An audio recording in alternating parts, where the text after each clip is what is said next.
বাংলা চলচ্চিত্রের জনপ্রিয় অভিনেতা শাকিব খান সম্প্রতি টানা কাজের চাপে অসুস্থ হয়ে পড়েছেন বলে জানা গেছে। নতুন সিনেমার শুটিং, প্রচারণা এবং বিভিন্ন ব্যস্ততার কারণে বেশ কিছুদিন ধরেই তিনি বিশ্রামের সুযোগ পাচ্ছিলেন না।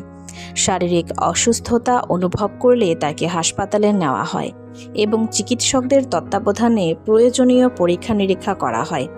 চিকিৎসকদের পরামর্শ অনুযায়ী আপাতত কিছুদিন বিশ্রামে থাকার কথা বলা হয়েছে তাকে। অতিরিক্ত পরিশ্রম ও অনিয়মিত কর্মসূচির কারণেই তিনি অসুস্থ হয়ে পড়েছেন বলে জানা যায়। বর্তমানে তিনি চিকিৎসকদের পরামর্শ মেনে বিশ্রাম নিচ্ছেন এবং ধীরে ধীরে সুস্থ হয়ে উঠছেন।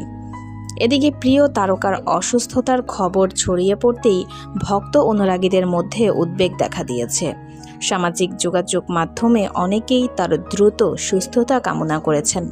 তবে ঘনিষ্ঠ সূত্রের দাবি, শঙ্কার কিছু নেই, পর্যাপ্ত বিশ্রাম নিলেই তিনি আগের মতো কাজে ফিরতে পারবেন। সবকিছু ঠিক থাকলে বিশ্রাম শেষে আবারও নতুন উদ্যমে শুটিং ও অন্যান্য কাজ শুরু করবেন এই জনপ্রিয় অভিনেতা।